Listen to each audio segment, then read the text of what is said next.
Unacademy. Let's crack it. नमस्कार दोस्तों, मैं डॉक्टर अतुल लोहिया अनअकैडमी के ऑफलाइन मुखर्जी नगर दिल्ली सेंटर में आप सभी का बहुत बहुत स्वागत। आज इस वीडियो में मैं आपसे जीएस सेकेंड पेपर गवर्नेंस के एक टॉपिक पर संक्षेप में चर्चा करूंगा।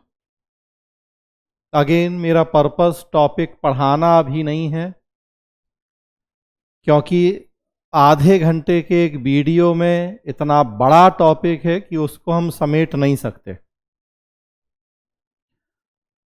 एक आइडिया देना है आपको कि कैसे हमें जीएस की तैयारी करनी है, कैसे सिविल सेवा की तैयारी करनी, और स्पेशली मैं आपसे जीएस सेकेंड पेपर में गवर्नेंस वाले सेक्शन की बात कर रहा हूं, तो उसकी तैयारी हम कैसे करेंगे, मैं कैसे पढ़ाऊंगा, आपको कैसे पढ़ना चाहिए, ताकि बेहतर तरीके से आपका कॉन्सेप्ट भी क्लियर हो और एग्ज़ाम ओरिएंटेड पढ़ाई हो। जो प्रश्न पूछे जाएं एग्ज़ाम में, आप बेहतर तरीके से उनका उत्तर लिख पाएं। तो friends, GS second paper governance का सिलेबस आप देखेंगे तो कहीं भी उसमें आप सुशासन या गुड गवर्नेंस शब्द लिखा हुआ नहीं देखेंगे। स्मार्ट शासन या स्मार्ट गवर्नेंस भी नहीं देखेंगे। हाँ, ई गवर्नेंस या ई शासन जरूर उसमें लिखा हुआ है। ई गवर्नेंस, मॉडल, सफलताएं, सीमाएं, संभावनाएं, चुनौतियां, इस तरह से करके ई गवर्नेंस जरूर लिखा है सिलेबस में, लेकिन गुड गवर्नेंस और स्मार्ट गवर्नेंस सिलेबस में लिखा नहीं है। तो ये हमारे ऊपर डिपेंड करता है कि क्या इस तरह के टॉपिक हम पढ़ें या नहीं पढ़ें जो कि हमें सिलेबस में लिखे हुए नहीं दिख रहे। मैंने पहले भी आपसे चर्चा की है कि जो सिलेबस यूपीएससी ने बताया है अपने नोटिफिकेशन में, वो तो हमें पढ़ना ही है, उसमें हम कुछ भी नहीं छोड़ सकते, लेकिन उतने से भी हमारा काम नहीं चलना है। बल्कि हमें करना क्या है कि लास्ट 10 ईयर, पूरे 10 साल हो गए इस नए पैटर्न के एग्जाम के, 2013 से 2022। तो लास्ट 10 ईयर के हमें अपने सिलेबस से जुड़े हुए क्वेश्चंस को जरूर देखना है, बार बार देखना है कि किस तरीके के प्रश्न पूछे गए हैं। तो एक तो जो सिलेबस है वो सामने रखना है, साथ में 10 साल के पूछे गए प्रश्न रखना है, दोनों को मिक्स एंड मैच करना है, और तब अपनी तरफ से हमें एक नया सिलेबस डिजाइन करना है। इतना काम तो आप अपने लेवल पर कर सकते हैं।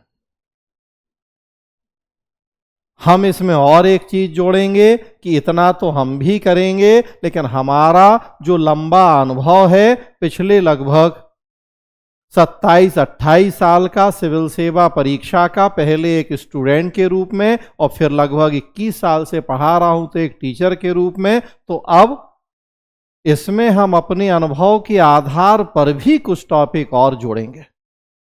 तो एक तो हो गया जो यूपीएससी ने सिलेबस बताया वो, दूसरा हो गया जो 10 साल में प्रश्न पूछे गए उनके अकॉर्डिंग कई चीजें निकल के आएंगी वो, और तीसरा जो हमारा अनुभव है इतना लंबा, उसके आधार पर भी कई चीजें और इसमें ऐड होंगी। तो वो यूपीएससी ने तो लिख दिया सिलेबस की क्या क्या पढ़ना है, जनप्रतिनिधित्व अधिनियम या सांविधिक विनियामक निकाय या और इस तरह से, लेकिन अब सांविधिक विनियामक में हम कौन कौन से पढ़ें, तो हमें मदद मिल जाएगी जब पिछले 10 साल के प्रश्नों को हम देख लेंगे कि अब तक कौन कौन से सांविधिक विनियामक निकायों पर यूपीएससी ने प्रश्न पूछा, वो भी पढ़ लेंगे, और उनके आधार पे हमें ये भी आइडिया लगेगा कि और ऐसे कौन से पढ़ लेने चाहिए कि जिनसे प्रश्न पूछे जाने की संभावना है। तो देखिए हमें कितनी मदद मिलेगी उसमें, और उसमें फिर अनुभव हमारा ऐड हो जाए तो सोने पे सुहागा।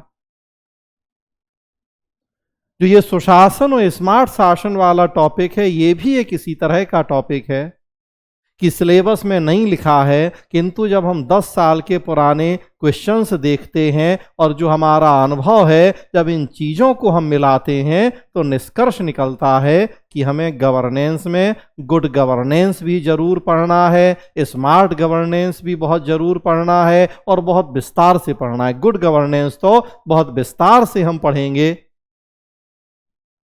क्योंकि पिछले 30-35 साल में आप देखेंगे ये कॉन्सेप्ट इतना प्रचलित, इतना लोकप्रिय कॉन्सेप्ट है कि बिना इसको जाने हम गवर्नेंस सिस्टम, गवर्नेंस मॉडल को बेहतर तरीके से समझ ही नहीं सकते।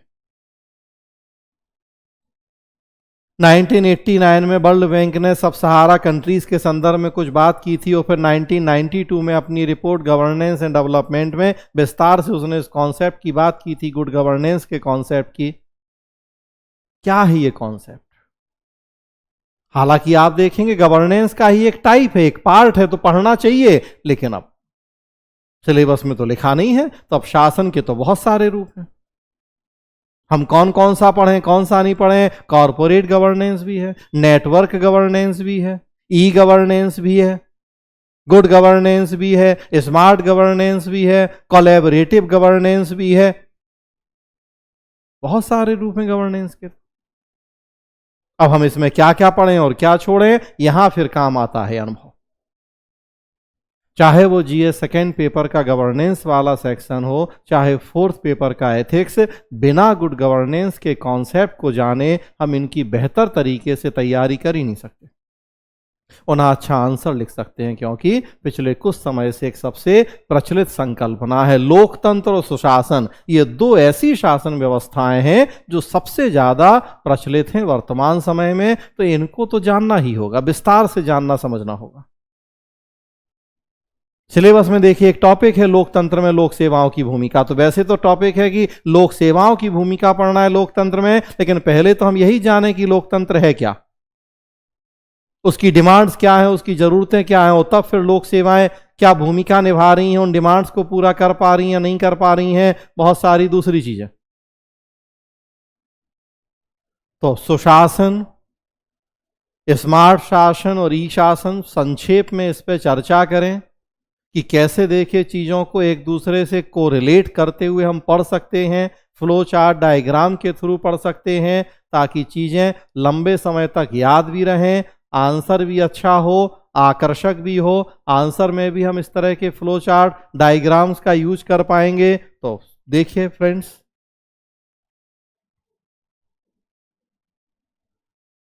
तीन शब्द में यहां आपको बता रहा हूं, एक सुशासन या गुड गवर्नेंस, एक स्मार्ट शासन या स्मार्ट गवर्नेंस, और एक ई शासन या ई गवर्नेंस।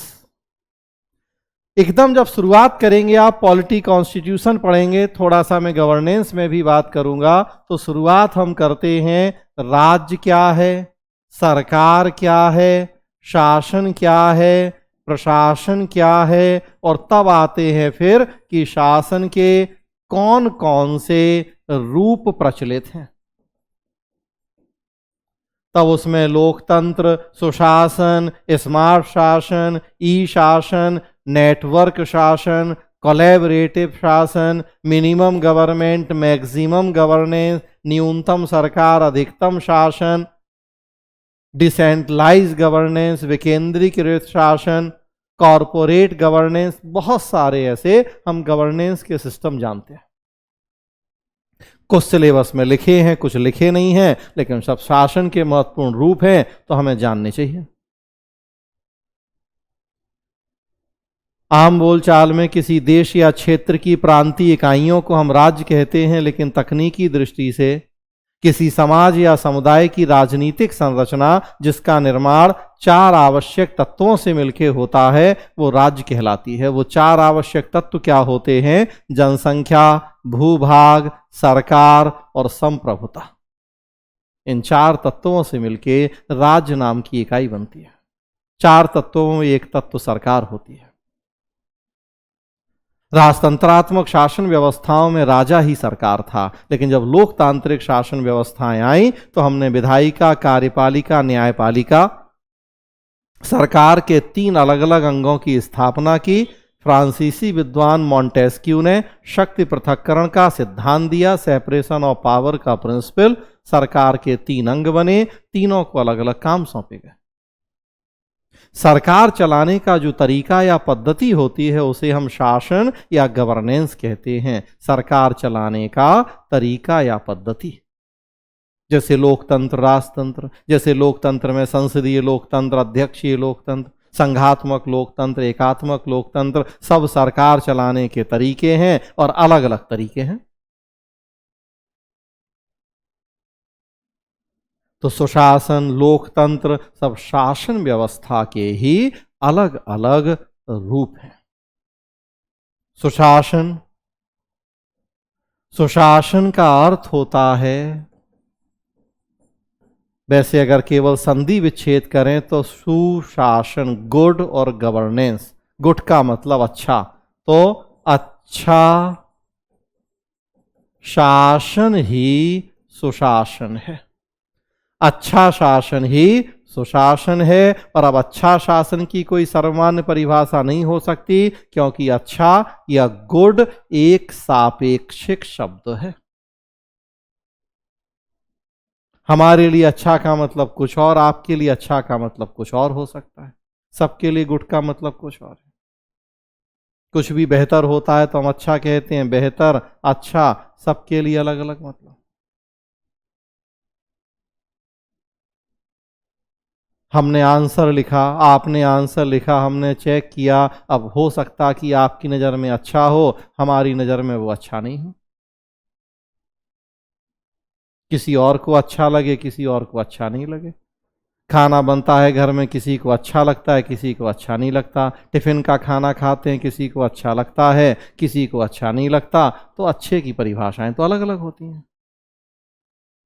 अब यहां वही प्रश्न उठा है कि अच्छा शासन का मतलब फिर हम क्या मानेंगे। अलग अलग विद्वानों, अलग अलग संस्थाओं ने डिफाइन करने का प्रयास किया है सुशासन को कि ये क्या होगा। कहा जाता है जनता की अपेक्षाओं के अनुसार शासन का संचालन करना ही सुशासन है। वैसे मैंने कहा कोई सर्वमान्य परिभाषा नहीं है, कोई एक ऐसी यूनिवर्सल डेफिनेशन नहीं है जिस पे दुनिया के सारे विद्वान और संस्थाएं एक मत हों। किसी ने कहा नागरिक मित्र और जिम्मेदार शासन अच्छा शासन होता है। किसी ने कहा पारदर्शी और जवाबदेह शासन अच्छा शासन होता है। किसी ने कहा स्मार्ट शासन अच्छा शासन होता है, जो अभी आ रहे हैं उस पर। ओवरऑल हम कह सकते हैं इतना कि जनता की अपेक्षाओं के अनुसार शासन का संचालन ही सुशासन है। किंतु फिर देखेंगे आप, जनता की अपेक्षाएं देश, काल और परिस्थिति के अनुसार परिवर्तनशील हैं। तो इसलिए सुशासन को फिर समस्या वही कि डिफाइन कर पाना कठिन है। हमारे देश में हमारी जो अपेक्षाएं हैं जनता से, अमेरिका में भी वही अपेक्षाएं बिल्कुल नहीं हैं। पाकिस्तान की जनता अपने शासन से कुछ और अपेक्षाएं करती है और हम कुछ और अपेक्षाएं करते हैं। हमारी अपेक्षाएं आज से 10 साल पहले कुछ और थी, आज कुछ और हैं। कश्मीर के लोगों की अपेक्षाएं कुछ और हो सकती हैं और बिहार, झारखंड के लोगों की अपेक्षाएं कुछ और हो सकती हैं। तो जनता की अपेक्षाएं भी परिवर्तनशील हैं। वैसी स्थिति में एक सबसे बड़ी समस्या होती है यहाँ कि हम कैसे डिफाइन करें अच्छा अभिशासन या सुशासन को। वर्ल्ड बैंक ने 1992 में अपनी एक रिपोर्ट शासन एवं विकास, गवर्नेंस एंड डेवलपमेंट में कुछ पैरामीटर बताए अच्छा अभिशासन के। उन पैरामीटर्स में आप देखेंगे तो रूल ऑफ लॉ, विधि का शासन, राजनीति का उत्तरदायित्व, प्रशासनिक उत्तरदायित्व, इस तरह से कई पैरामीटर बताए वर्ल्ड बैंक ने।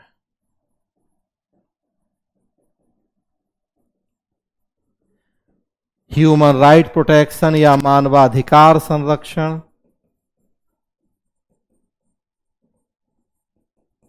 डिटेल हम क्लास में पढ़ेंगे। एक ये भी थ्योरी निकल के सामने आई कि स्मार्ट शासन सुशासन है।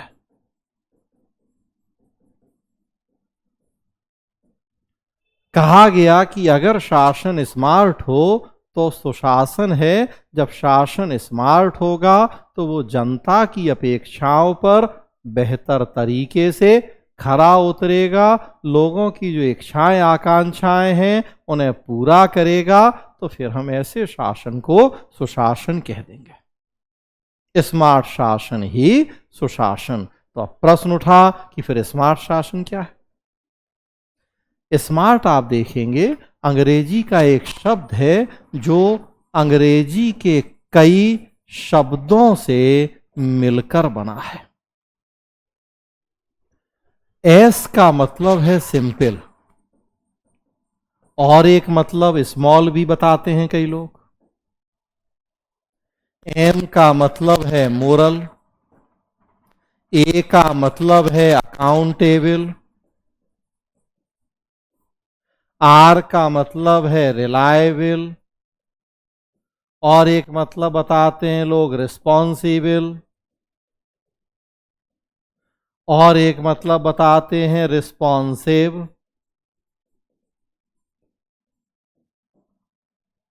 और टी का मतलब है ट्रांसपेरेंट। तो देखिए अंग्रेजी के 8 शब्द हैं, वैसे 5, लेकिन आर के कई मतलब हो गए, एस के भी, तो इस तरह से 8 शब्द उनको मिलके बना है एक शब्द स्मार्ट। हिंदी में कहें सिंपल मतलब सरल, स्मॉल मतलब छोटा, मोरल मतलब नैतिक, अकाउंटेबल मतलब जवाबदेह, रिलायबल मतलब भरोसेमंद या विश्वसनीय, रिस्पॉन्सिबल मतलब उत्तरदायी, रिस्पॉन्सिव मतलब अनुक्रियाशील, और ट्रांसपेरेंट मतलब पारदर्शी। तो अगर शासन व्यवस्था में इतने सारे गुण हो, वो ट्रांसपेरेंट भी हो, वो अकाउंटेबल भी हो, वो रिलायबल भी हो, मोरल भी हो, तो क्यों जनता की अपेक्षाओं को पूरा नहीं करेगा? जरूर करेगा। राम राज्य की स्थापना होगी। राम राज्य का यहां कहने का मेरा मतलब है जहां लोग सुखी, संपन्न और खुशहाल होंगे, लोगों को अपनी सरकार, अपने सिस्टम से कोई समस्या नहीं होगी। अगर कोई शिकायत समस्या होगी भी, समय पर सही तरीके से उसका समाधान खोज लिया जाए। एक प्रशासक के जरूरी गुण हैं ये, एक प्रशासन के लक्षण हैं ये, मानक मापदंड हैं ये किसी शासन के सुशासन होने के लिए। तो हम कह सकते हैं कि शासन अगर स्मार्ट होगा, जनता की अपेक्षाओं को पूरा करेगा, मतलब हम सुशासन की स्थापना कर पाएंगे। और अब शासन को स्मार्ट कैसे बनाएंगे? सब विस्तार से पढ़े जाने वाले टॉपिक हैं, लेकिन मैंने कहा यहां मैं अभी आपकी कोई क्लास नहीं ले रहा हूं, मैं बस एक ओवरव्यू, एक आइडिया दे रहा हूं आपको कि कैसे हम टॉपिक पहचानेंगे, पढ़ेंगे और किस तरीके से पढ़ेंगे। शासन स्मार्ट कैसे होगा? बहुत सारे तरीके हैं। एक तरीका है उसमें ई शासन या ई गवर्नेंस। यहां ई का मतलब है इलेक्ट्रॉनिक,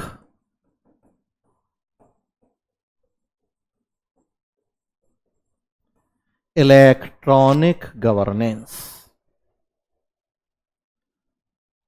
या इलेक्ट्रॉनिक शासन। मतलब होता है जब हम ICT information and communication technology, सूचना एवं संचार प्रौद्योगिकी,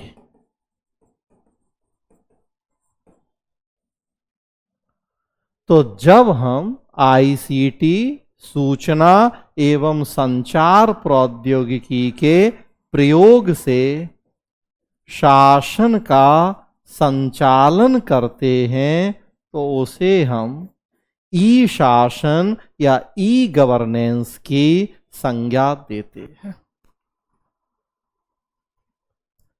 आजकल आप देख रहे हैं कि वर्तमान समय की एक बहुत प्रचलित अवधारणा है ई शासन, और उसी का और एक विकसित रूप आ गया है एम शासन, मतलब मोबाइल गवर्नेंस। पहले तो था कि वेबसाइट है, इंटरनेट का कनेक्शन है, लैपटॉप या कंप्यूटर है, तो हम शासन में सूचना संचार प्रौद्योगिकी इन तकनीकों का प्रयोग कर लें और चीज़ें आसान हो जाए हमारे लिए। और आजकल तो अब ये है कि एक स्मार्ट अच्छा सा मोबाइल है और उसमें इंटरनेट, तो उसी से सब कुछ, लैपटॉप और टैबलेट या कंप्यूटर की भी जरूरत नहीं है।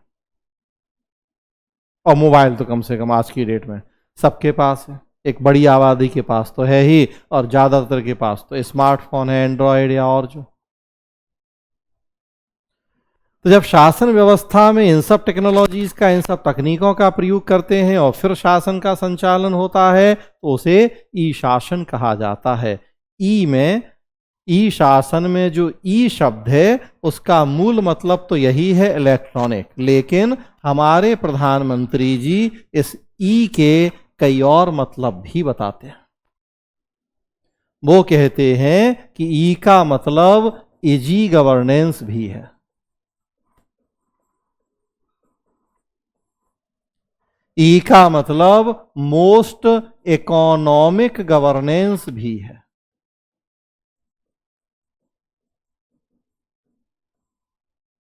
ई का मतलब इफेक्टिव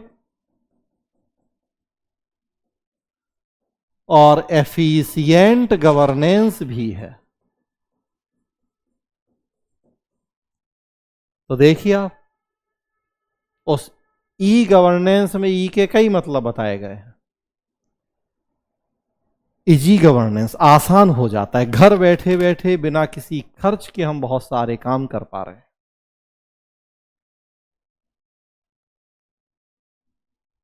खर्च बचता है तो इकोनॉमिक गवर्नेंस होती है, मितव्ययी गवर्नेंस होती है। पहले छोटे छोटे काम के लिए घर से बाहर निकलें, सरकारी दफ्तरों के चक्कर लगाएं, आने जाने में समय खराब हो, पैसा खराब हो, अब घर बैठे बैठे सेकंडों में, मिनटों में वो काम हो जाए। छोटा सा एग्जाम्पल आप देखते हैं, ट्रेन का रिजर्वेशन ही करवाना है, आज से 10-20 साल 30 साल पहले की बात करें तो सोच के देखें प्रक्रिया कितनी कठिन थी। घर से निकलते, रेलवे स्टेशन जाते, लंबी लंबी लाइनों में लगते, समय भी जाता, पैसा भी जाता। अब सेकेंडों मिनटों में घर बैठे अपने मोबाइल से, अपने लैपटॉप से काम हो जाता है, बिना किसी खर्च, बिना किसी समय बर्बादी के। तो आसान हो जाता है, कम खर्चीला होता है। इकोनॉमिक गवर्नेंस मतलब मितव्ययी होता है, खर्च घटाने में मदद मिलती है। और प्लस उसके साथ साथ देखेंगे कि ये दक्ष और प्रभावशाली भी होता है, इफेक्टिव एंड एफिशिएंट गवर्नेंस भी होती है। जब हम प्रशासन में तकनीक का प्रयोग करते हैं तो हमें 3D को दूर करने में मदद मिलती है। 3D को दूर करने में हमें बहुत मदद मिलती है जब हम तकनीक का प्रयोग करते हैं शासन में। 3D क्या है? Distance, delay and difficulties. Distance, delay and difficulties को दूर करने में बहुत मदद मिलती है। ऐसे बहुत सारे कॉन्सेप्ट बताऊंगा मैं आपको कि एक छोटे से शब्द में आप बहुत सारी चीजें याद रख पाएंगे और लंबे समय तक। जैसे एक वर्ड बस मैंने बताया स्मार्ट, कभी नहीं भूलेंगे, लेकिन उस स्मार्ट में कितने शब्द छुपे थे? 8। 3D, 3D कभी नहीं भूलने वाली चीज है। और अब उस 3D में क्या? Distance, delay, difficulties. देखिए आप ई गवर्नेंस का अगर हम प्रयोग करें तो इन तीनों को दूर किया जा सकता है। तेजी से काम हो रहे हैं मैंने बताया तो डिले, डिस्टेंस दूर हो रही है। आज क्या इंडिया, क्या अमेरिका, सब सोशल मीडिया के माध्यम से, वो भी ई गवर्नेंस के प्रयोग का ही एक उदाहरण है। तो लोग जुड़ गए हैं एक दूसरे से। पाकिस्तान की लड़कियां भाग के इंडिया आ जा रही, इंडिया की पाकिस्तान चली जा रही, और कैसे? फेसबुक के माध्यम से जुड़ गए लोग। और फेसबुक मतलब ई गवर्नेंस ही तो है वो। ना तकनीक होती, ना सूचना संचार तकनीक का हम प्रयोग कर रहे होते, तो कहां से वहां के लोग यहां और यहां के लोग वहां से जुड़ते? पुराने जमाने के टेलीफोन से बात करते तो चेहरा तब भी नहीं दिखता। आजकल तो सब कुछ संभव हो रहा है। फायदे भी है, नुकसान भी है, वो फिर अब डिटेल जब डिस्कशन होगा तो उसका इशू है। दूरियां घट रही हैं, समय घट रहा है, कठिनाइयां घट रही हैं, सब घर बैठे बैठे ऑनलाइन काम हो जा रहे हैं। तब सोच के देखें, अगर हम शासन व्यवस्था में तकनीक का प्रयोग कर लें, मतलब ई शासन और एम शासन की स्थापना हो जाए, ई शासन और एम शासन या एम गवर्नेंस की स्थापना हो जाए, तो इससे हमें स्मार्ट शासन की स्थापना में मदद मिल जाएगी। तकनीक का प्रयोग होगा, बेईमानी, भ्रष्टाचार को रोकने में मदद मिलेगी। डायरेक्ट बेनिफिट ट्रांसफर से सीधे आजकल लोगों के अकाउंट में पैसा जा रहा है। जो बेनिफिशियरीज हैं, कोई घालमेल, घपला, घोटाला नहीं है। 2000 रुपए अगर केंद्र सरकार जारी कर रही है किसान सम्मान में, पूरा 2000 अकाउंट में पहुंच रहा है। बेईमानी, भ्रष्टाचार रुक रहा है, टेक्नोलॉजी का यूज है, सब कुछ ऑनलाइन है, वेबसाइट बनी है, सारी जानकारियां दी गई हैं संगठन की संरचना, कार्य, कर्मचारियों, अधिकारियों के बारे में। कोई चोरी नहीं है, कोई सीक्रेसी नहीं है, ट्रांसपेरेंसी है। उससे भी गलत काम रुकते हैं। तो हमें ई गवर्नेंस से गवर्नेंस को स्मार्ट बनाने में मदद मिलती है। और जब गवर्नेंस स्मार्ट होगी तो देखिए सुशासन की स्थापना हो जाती है। हमने बात की अभी कि जब गवर्नेंस स्मार्ट होगी तो जनता की अपेक्षाओं, आकांक्षाओं को पूरा करना उसके लिए आसान होगा। सारी अच्छी बातें प्रशासन में होंगी, वो नैतिक भी होगा, वो जवाबदेह भी होगा, वो उत्तरदायी भी होगा, वो सरल भी होगा, वो उत्तरदायी भी होगा, पारदर्शी भी होगा, अनुक्रियाशील भी होगा। अनुक्रियाशील का मतलब होता है कि जनता की कोई शिकायत, समस्या आई प्रशासन के पास, तो प्रशासन उसको इग्नोर करके नहीं बैठा है, बल्कि तुरंत उस पर रिस्पॉन्स दे रहा है और समस्या को ठीक करने का प्रयास कर रहा है। तो रिस्पॉन्सिव गवर्नेंस या अनुक्रियाशील शासन। तो जब इतनी सारी क्वालिटीज, इतने सारे गुण होंगे शासन में, तो क्यों नहीं फिर वो सुशासन बनेगा? क्यों नहीं फिर वो जनता की अपेक्षाओं, आकांक्षाओं पर खरा उतरेगा? तो देखिए, एक डेमो कहें, एक सैंपल कहें, वो आपको दिया मैंने छोटा सा। सुशासन, स्मार्ट शासन और ई शासन, और जोड़ दिया एक दूसरे से आपस में। कुछ मैंने डायग्राम बनाए, कुछ फ्लो चार्ट, वो अभी बहुत यूज नहीं करे, लेकिन कुछ इस तरह से, और ओवरऑल एक आइडिया तो लगी गया आपको टॉपिक का। प्रश्न पूछ लिया जाए कि ई शासन सुशासन की स्थापना का एक महत्वपूर्ण यंत्र है, टिप्पणी कीजिए।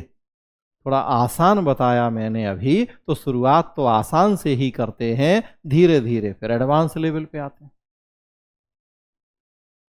ई शासन सुशासन की स्थापना का एक यंत्र है, टिप्पणी कीजिए। और या एकदम विपरीत प्रश्न भी बनता है कि ई शासन और सुशासन एक दूसरे के विरोधाभासी हैं, टिप्पणी कीजिए। अभी इस डायमेंशन पे मैंने आपसे बात नहीं की, ये सब डिटेल क्लास की चीजें हैं कि विस्तार से हम पढ़ेंगे कि ये विरोधाभासी भी कैसे हैं। अभी तो जस्ट मैंने कहा एक सैंपल के तौर पे मैंने बताया कि कैसे ई शासन से हमें सुशासन की स्थापना में मदद मिलती है।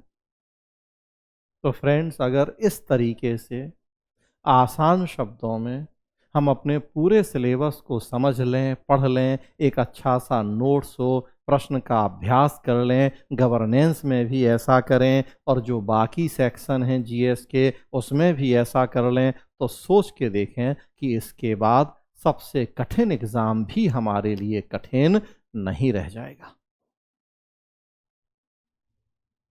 तो एग्ज़ाम कठिन है, सिविल सेवा परीक्षा कठिन है। 11 लाख 12 लाख लोग फॉर्म भरेंगे, 6 लाख 7 लाख लोग एग्ज़ाम में बैठेंगे, 1000 का सिलेक्शन होगा, आईएएस 100 125 150 बनेंगे। और सपना तो यही देखा है आपने कि आईएएस बनना है। तो 10 लाख में से 100 में आना है, तो एग्ज़ाम तो कठिन है, मेहनत तो करनी है, लेकिन वो जो 100 होंगे वो उन्हीं 10 लाख के बीच में से होंगे, वो अलग से नहीं होंगे।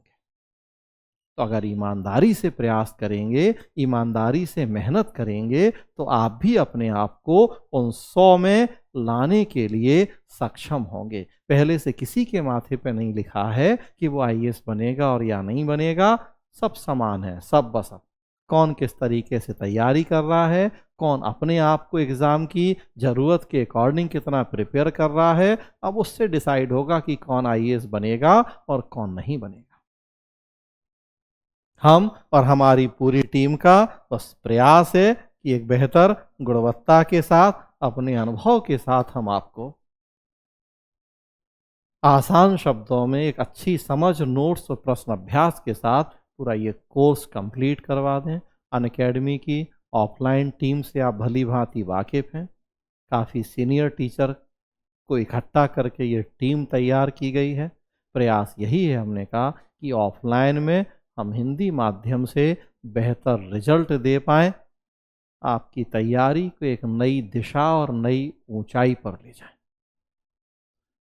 दोस्तों, इस वीडियो में इतना ही। अगले वीडियो में कुछ और चर्चाओं के साथ हम फिर मिलेंगे। तब तक के लिए अपना ख्याल रखें, ईमानदारी से मेहनत तैयारी करते रहें। और हमारा चैनल अगर आपने अभी तक सब्सक्राइब नहीं किया है तो जल्दी से हमारा चैनल सब्सक्राइब कर लें, यूपीएससी अनस्टॉपेबल्स हिंदी। इसी तरह के और वीडियो आपको निरंतर मिलते रहेंगे, आप अपनी तैयारी को सही दिशा में ले जा पाएंगे। धन्यवाद दोस्तों।